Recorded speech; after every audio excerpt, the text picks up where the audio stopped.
Imagine this. Blue lights slicing through the perfect suburban twilight like knives. 3 cop cars parked crooked on a manicured lawn that's supposed to scream, American Dream. My sister, a decorated army vet who's dodged IEDs in the desert, now in handcuffs for the heinous crime of breathing while recovering from PTSD. And there, smirking like she's just won the lottery of petty power, stands HOA President Karen Whitaker, her pearl necklace gleaming under the strobes, clipboard raised like a scepter of suburban doom. Let me pull you into this nightmare before you click away, because trust me, the payback is sweeter than watching a bully trip over their own ego. I'm Alex Rivera, 35, a freelance graphic designer hunkered down in my cozy split-level home in Evergreen Meadows, a cookie-cutter neighborhood in suburban Ohio where the houses all match like they're auditioning for a catalog shoot. You know the type. Every driveway has the same approved SUV, every yard the exact shade of emerald turf, and the air always smells faintly of fresh mulch mixed with unspoken resentment. It's 2024, and this place was built to be a haven for middle-class families. But under the surface, it's a pressure cooker of pointless rules enforced by people who get high on control.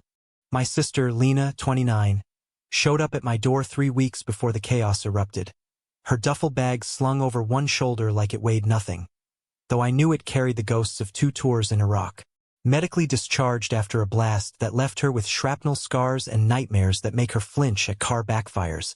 She needed a quiet spot to heal. No drama, just family time while she waited for her VA housing voucher to kick in. "Thanks for this, bro," she said that first night, her voice steady but her eyes scanning the room like she was still on patrol. I nodded, pouring her a coffee, feeling that familiar guilt twist in my gut. Me, safe behind a screen designing logos, while she risked everything overseas. Little did we know, our peaceful neighborhood was about to declare war on her for daring to exist outside the HOA's beige box of perfection. Evergreen Meadows HOA runs like a mini dictatorship, with $95 monthly dues buying you the privilege of conformity. The rulebook's thicker than a phone directory, covering everything from fence heights to holiday light wattage.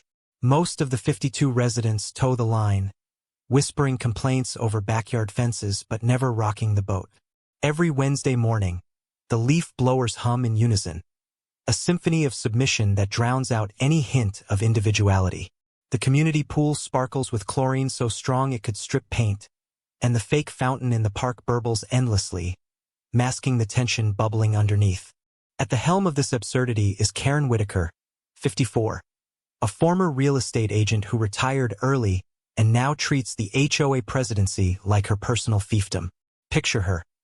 Impeccable bob haircut that never moves, even in a breeze, lips pursed in perpetual judgment, always in khakis and a blouse buttoned to the chin. Her silver Mercedes SUV prowls the streets like a shark, and you can hear her coming, clip-clop of sensible heels, the rustle of her ever-present laminated bylaws. What makes Karen truly toxic? She's mastered the art of wrapping bigotry in community standards. She preaches about preserving property values, while targeting anyone who doesn't fit her vision of white picket fence purity. "It's all about order," she'd say at meetings, her smile as fake as the neighborhood's plastic flowers. Day 4 of Lena's stay, Karen materialized on my porch like a bad omen, her vanilla-scented perfume assaulting me before she even spoke. She rapped on the door with her knuckles, clipboard at the ready. "Alex, darling," she cooed, her voice dripping with that southern drawl she faked for effect. "I couldn't help but notice your extended visitor. Our bylaws are crystal clear. Guests over 7 days need board approval, a full background vetting, and that modest $75 fee. We wouldn't want any disruptions, would we?" I leaned against the doorframe, trying to stay calm. "She's not a guest, Karen. Lena's my sister, fresh out of the army. She's recovering PTSD medical discharge. Family doesn't need a permit." Her eyes narrowed, that polite mask cracking just a bit. "Oh, a veteran? How noble. But, military types bring certain associations. Unstable elements, noise complaints, all that baggage. My real estate experience tells me it tanks resale values faster than a leaky roof. We have standards here, Alex. For everyone's sake." The way she said baggage, like it was a dirty word made my jaw clench, but I bit back the retort. Big mistake. Reasoning with a power-drunk HOA tyrant is like negotiating with a tornado. Lena, overhearing from the living room, just raised an eyebrow and went back to her laptop, her fingers flying across the keys in some cryptic code. Packages started arriving soon after, from outfits like Secure Data Analytics and Regulatory Oversight Group. When I asked, she shrugged. Just keeping sharp, Alex. Old habits. I didn't push. She had that quiet intensity, observing everything with eyes that missed nothing. The neighborhood buzz started subtle, like a whisper campaign. Whispers at the mailbox cluster. Did you hear? Alex's sister is some kind of loose cannon PTSD, you know? Karen's handiwork, no doubt, spreading rumors like fertilizer. Residents I'd barbecued with suddenly avoided eye contact, their sympathy laced with fear. But Lena? She stayed silent, watching, her notebook filling with notes I wasn't allowed to see. Patience is a weapon, she muttered once, her voice low like she was sharing a battlefield secret. By day 9, the first salvo landed, a certified letter plopping through the mail slot like a grenade. I tore it open over my Morning Joe, the paper crisp and official. Urgent violation notice. Evergreen Meadows HOA Karen's signature scrawled at the bottom like a royal decree. Accusations piled up. Lena's beat-up Jeep, disrupting aesthetic uniformity, with its camo wrap. Her early jog cited as disturbing the peace because, apparently, sneakers on sidewalk equal sonic assault. And the kicker, suspicious equipment visible in residence. Potential security risk. Attached photos showed her therapy gear, yoga mats, resistance bands, labeled as tactical contraband. I nearly choked on my coffee. This is insane, I said to Lena, waving the letter. They're calling your PT stuff weapons? She glanced at the photos, her lips twitching in what might have been a smile. Interesting angles. Not from the street. That's when it hit. Those shots were from inside our yard, peeking through windows. Karen had been snooping, trespassing like a low-rent spy. The irony burned, her accusing Lena of surveillance while playing Peeping Tom herself. 48 hours to comply or $400 daily fines, the letter warned. Panic set in. Those penalties could sink me faster than a bad freelance gig.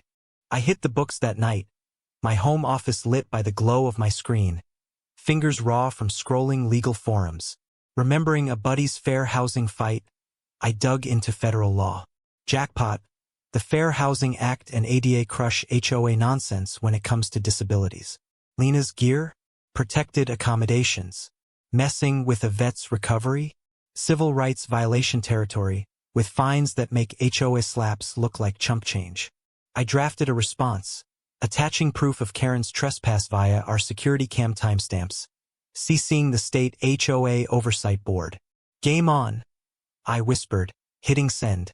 Meanwhile, Lena morphed into mission mode. Her calls grew hushed, laced with acronyms like OPSEC and Intel. She chatted up neighbors casually. Mrs. Chen next door, who confessed over tea that Karen fined her $250 for exotic food smells, wafting from her kitchen. Read, authentic dim sum. She said it clashed with community ambience. Mrs. Chen whispered, her hands trembling. Lena nodded, jotting notes. Sounds like selective enforcement. Old Mr. Harlan down the block shared his $150 ticket for excessive mobility device noise, his cane tapping the pavement. Pattern emerging.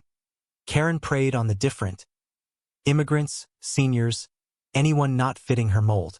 Karen's patrols ramped up, her heels clicking like warning shots as she snapped pics from hedges. But Lena? She baited her, timing jogs to coincide with Karen's rounds, waving cheerfully. Drawing out the target, she explained later, her eyes sharp. Let them overextend. One evening, neighbor Tom Hale pulled me aside during a walk, his face pale. Karen showed me pics of Lena's gear. Said it's dangerous, my kids play outside. Is she stable? Stung. Tom wasn't bad, just manipulated. She's a hero, Tom. Therapy stuff VA prescribed. Karen's the one stirring fear.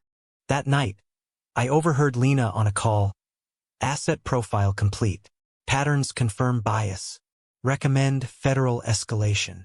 When I pressed, she grinned, cold, calculated. My specialty wasn't just grunt work, Alex. Counterintelligence.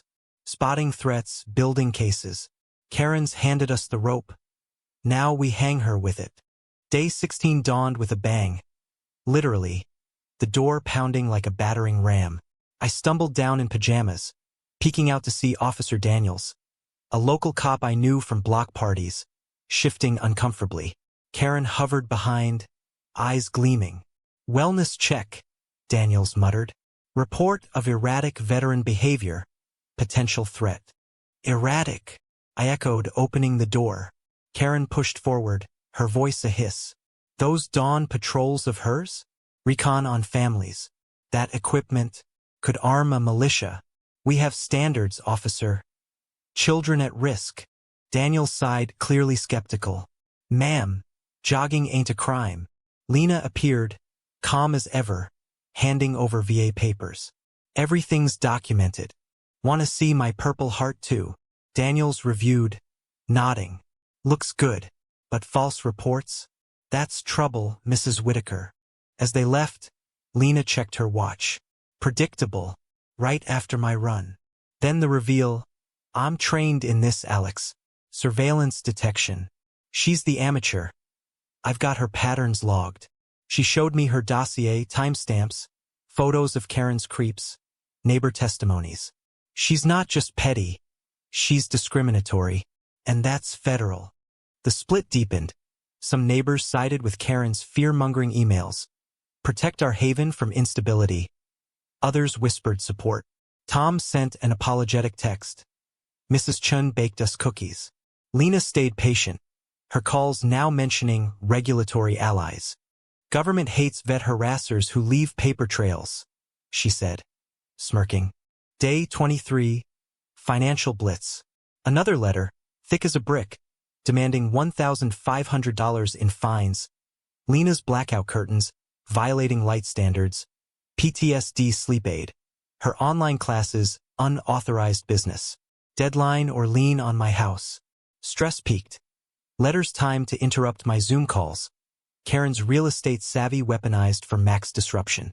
But allies emerged. Over Mrs. Chen's dumplings, she spilled more. Fines for speaking Cantonese on her porch. Mr. Harlan joined, cane in hand. She ticketed my flag display. Too patriotic. United, we documented selective hits on minorities, disabled, vets. Class action vibes. Lena's intel hit paid. Photos of Whitaker Maintenance Company invoices. Karen's nephew's firm billing for phantom work like fountain repairs on our dry pond. Fraud, Lena declared, spreading docs. Mail fraud crosses state lines, FBI bait. Karen's mask slipped further. She rallied an emergency meeting via flyers accidentally CC'd to me. Combat urban decay from unstable elements. Desperation showed. Bribery whispers to me. Drop this and fines vanish. I recorded it. Her appearance frayed.